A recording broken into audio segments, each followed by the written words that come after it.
Assalamualaikum warahmatullahi wabarakatuh. Nama saya Bahrul Rizky Kurniawan. Saya dari jurusan Fisika, Fakultas MIPA.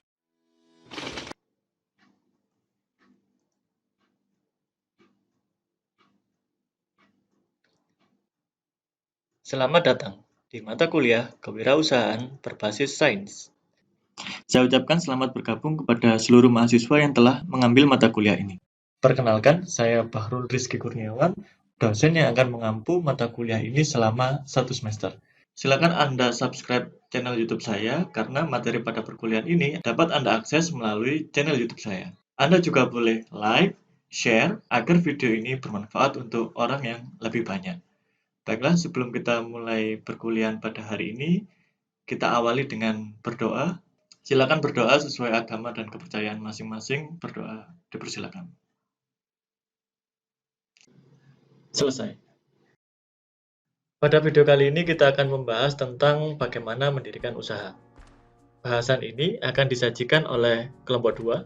Sebelum kita mengikuti video materi dari kelompok 2, ada baiknya kita mengenal terlebih dahulu siapa saja anggota dari kelompok 2. Kepada kelompok 2, silakan memperkenalkan diri terlebih dahulu. Assalamualaikum warahmatullahi wabarakatuh.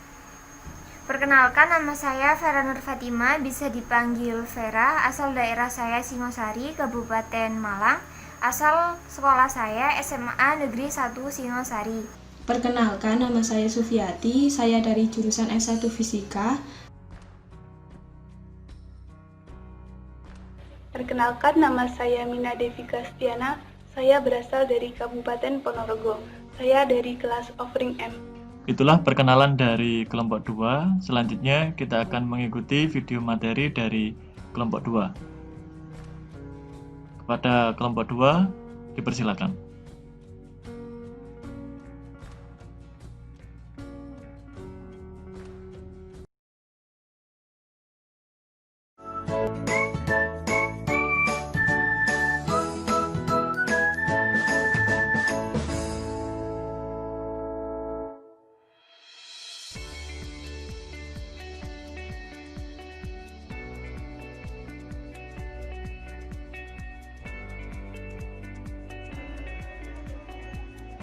Assalamualaikum warahmatullahi wabarakatuh. Perkenalkan, saya Vera Nur Fatima dari Offering M dari kelompok 2.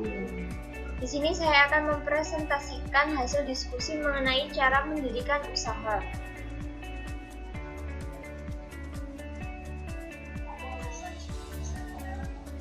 Di sini saya jadikan 4 poin, yaitu penilaian potensi diri wirausaha, konsep diri, penilaian diri wirausaha, dan opsi bisnis atau memilih bisnis. Untuk yang pertama, penilaian potensi diri wirausaha. Sebelum kita membahas tentang mengenal diri sendiri, kita sebagai bahan evaluasi diri bagi wirausaha atau calon wirausaha sebelum mempelajari secara mendalam tentang karakteristik wirausaha, kita harus dapat mengenal, dapat menjelaskan komponen dan jenis, memiliki keterampilan yang dimiliki, menjelaskan adanya minat dalam bidang wirausaha, serta memperdaya potensi yang dimiliki dalam diri. Mengenal diri sendiri. Mengenal diri sendiri di sini kita perlu mengenali siapa diri kita sebenarnya dan bagaimana orang lain menilai diri kita. Lalu, untuk mengetahui penilaian orang lain, kita perlu melakukan pendekatan terhadap orang lain. Dan kita perlu mengetahui siapa diri kita, apa kewajiban dan apa yang harus kita lakukan dan apa yang harus kita pelajari. Untuk selanjutnya, kita perlu mempelajari reaksi orang lain terhadap apa yang kita lakukan dan apa yang kita katakan. Definisi pengenalan diri secara singkat yaitu mengetahui dan memahami siapa diri kita sebenarnya. Untuk selanjutnya, khusus bagi wirausaha, pengenalan diri adalah modal awal untuk mengenal lingkungan, mengindra peluang bisnis, dan mengerahkan sumber daya guna meraih peluang dalam batas resiko tertanggungkan untuk menikmati nilai tambah. Yang selanjutnya, konsep diri. Konsep diri di sini dibagi menjadi 3, yaitu konsep diri sadar, konsep diri sosial, dan konsep diri ideal. Konsep diri sadar di sini apa yang diyakini seseorang sebagai gambaran dirinya yang sesungguhnya. Dan konsep diri sosial yaitu apa yang diyakini seseorang sebagai gambaran dirinya dalam pandangan orang lain. Dan untuk yang selanjutnya, konsep diri ideal. Konsep diri ideal di sini yaitu apa yang diinginkan seseorang sebagai gambar dirinya sendiri.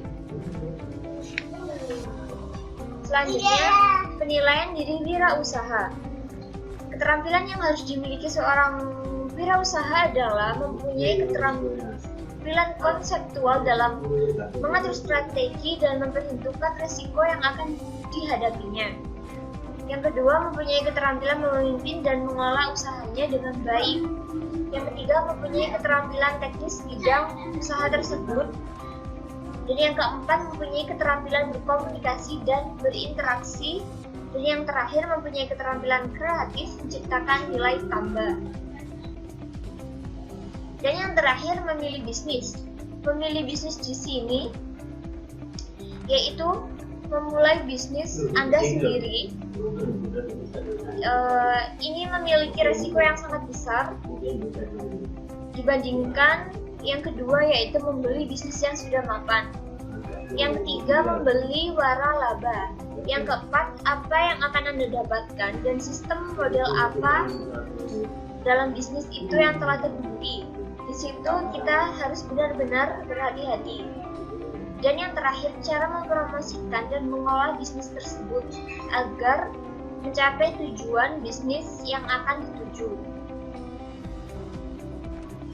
Dan pada akhir presentasi yang saya sampaikan ada sebuah kalimat. Pada dasarnya setiap orang memiliki potensi yang sama, namun ada seseorang yang sukses dan gagal. Sekian, terima kasih. Untuk selanjutnya atau untuk materi selanjutnya akan disampaikan oleh rekan saya, Sufiati.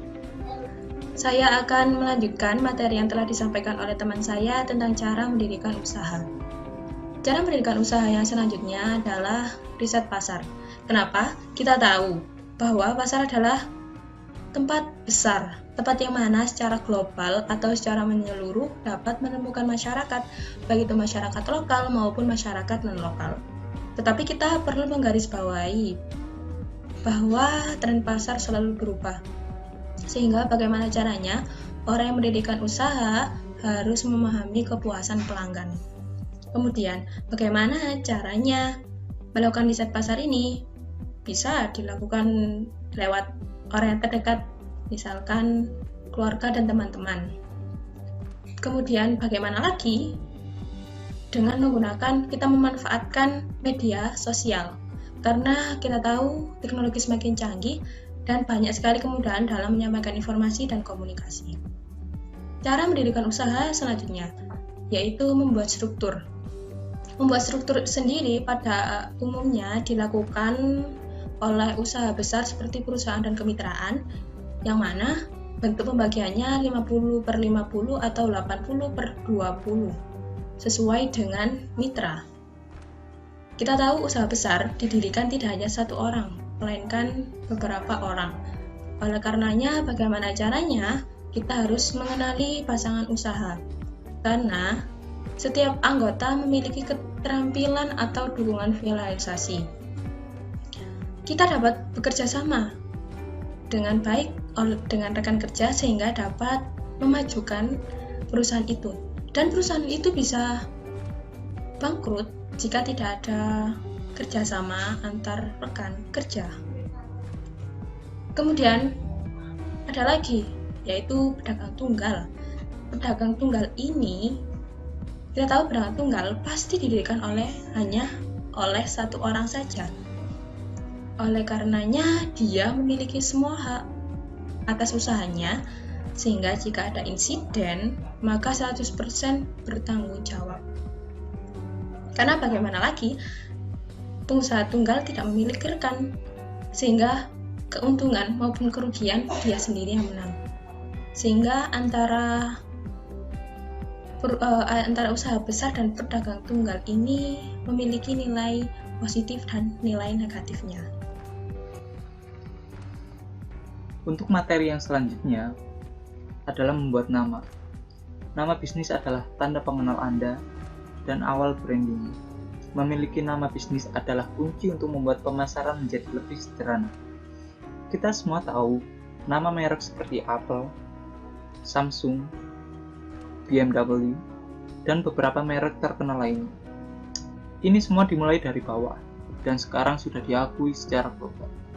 Ada jutaan nama brand lainnya, dan beberapa ada yang terbaru juga.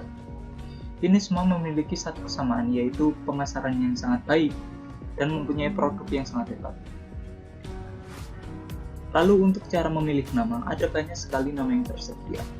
Contohnya, Anda bahkan dapat menggunakan nama Anda sendiri, seperti nama keluarga atau nama pertama Anda.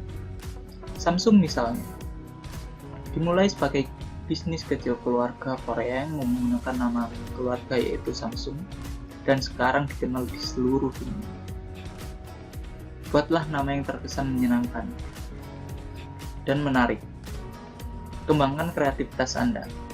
Anda juga dapat melibatkan keluarga, kerabat, atau rekan Anda untuk memilih sebuah nama bisnis Anda. Anda pilih setidaknya 5 nama, semakin banyak pilihan yang Anda miliki semakin baik. Setelah itu, daftarkan nama Anda. Penting untuk mendaftarkan nama Anda segera, memastikan itu sah milik Anda. Periksa hukum setempat untuk memastikan persyaratan yang tepat dan selalu mendapatkan saran yang legal. Selanjutnya, lokasi atau tempat. Setiap bisnis memerlukan alamat, dan sebagai operator bisnis, Anda akan membutuhkan tempat yang cocok untuk menjalankan bisnis Anda. Mungkin Anda membutuhkan sebuah toko, gudang, kantor, maupun Anda bahkan dapat bekerja dari rumah. Anda akan tahu apa tempat terbaik untuk jenis bisnis Anda. Memilih lokasi yang tepat sangatlah penting, terutama jika Anda memerlukan sebuah toko. Habiskan waktu untuk meneliti pasar Anda. Anda mungkin akan menemukan bahwa jenis toko pada umumnya dikelompokkan dalam jarak dekat. Tetapi yang paling penting adalah pelanggan harus tahu kemana harus pergi untuk produk yang mereka butuhkan. Tentunya Anda tidak ingin berakhir di tempat belakang di mana orang tidak pernah pergi. Hanya karena Anda tidak meneliti dan tempat yang Anda beli itu sangat murah, tentu Anda akan berakhir dengan kegagalan. Bagaimana Anda mengamankan tempat Anda adalah sesuatu yang perlu Anda tinjau dalam rencana bisnis Anda. Jenis dan lokasi akan sering tergantung oleh jumlah keuangan yang Anda miliki. Selalu selidiki properti apapun dengan hati-hati. Dapatkah Anda mengoperasikan bisnis pada tempat tersebut? Dan yang paling penting adalah, apakah bisnis Anda cocok pada tempat tersebut? Gagal menyelidiki dapat menyebabkan kegagalan dengan cepat dan menempatkan Anda di jalan cepat ke kebangkrutan. Selanjutnya adalah pemasaran, yaitu serangkaian kegiatan yang dilakukan untuk mempromosikan suatu produk atau layanan yang mereka punya. Promosi ini dapat melalui media cetak seperti koran, brosur, kartu nama, dan sejenisnya. Yang kedua, melalui media elektronik seperti televisi, radio, dan ponsel, serta juga dapat secara langsung antara penjual dan pembeli. Fungsi dari pemasaran. Yang pertama, pengenalan produk. Dengan adanya pemasaran, suatu produk akan lebih dikenal oleh pelanggan. Pemasar harus menonjolkan keunggulan produk agar dapat menarik perhatian pembeli. Yang kedua adalah riset, yang memungkinkan pemasar mendapatkan informasi yang tepat mengenai target sebuah produk. Yang ketiga adalah distribusi. Dengan distribusi yang baik, produk dapat dipindahkan dari lokasi produksi ke pasar dengan mudah. Selain itu, juga dapat memastikan produk dapat dengan mudah didapatkan oleh pelanggan. Yang terakhir adalah biaya. Dengan kalkulasi biaya yang tepat, suatu kerugian dapat dihindari. Perlu diperhatikan beberapa hal sebagai berikut. Yang pertama, berapa modal yang dibutuhkan? 2. Modal akan dibelanjakan untuk apa saja? 3. Berapa biaya yang dihabiskan dalam proses produksi? 4. Berapa keuntungan yang dikehendaki? 5. Bagaimana proyeksi keuangan pada tahun berikutnya? Selanjutnya adalah tujuan dari kalkulasi biaya. Yang pertama, menentukan harga jual. Salah satu penyebab seorang pengusaha mengalami kerugian adalah kesalahan dalam menentukan harga, yakni harga terlalu rendah. Yang kedua, menentukan tingkat penjualan minimum. Kita mengetahui berapa banyak unit yang harus diproduksi agar keuntungan yang didapatkan dapat menutup biaya yang dikeluarkan. Maka secara otomatis kita juga dapat mengetahui tingkat penjualan produk minimal pada periode tertentu. Yang ketiga, pengendalian aktivitas produksi. Kita dapat menjadikan hasil pendapatan sebagai informasi aktivitas yang berjalan, sehingga kegiatan produksi dapat berjalan secara efektif dan efisien.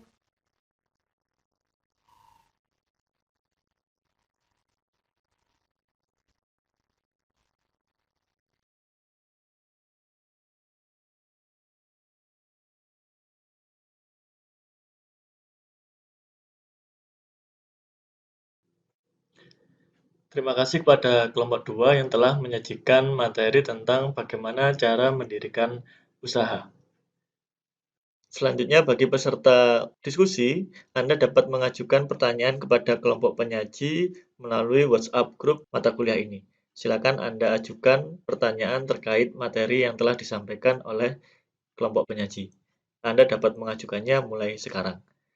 Pertanyaan yang telah diajukan selanjutnya akan ditampung terlebih dahulu untuk kemudian dijawab oleh kelompok penyaji pada saat perkuliahan berlangsung. Saya rasa cukup untuk video kali ini. Terima kasih untuk kelompok 2. Saya akhiri, semoga bermanfaat. Wassalamualaikum warahmatullahi wabarakatuh.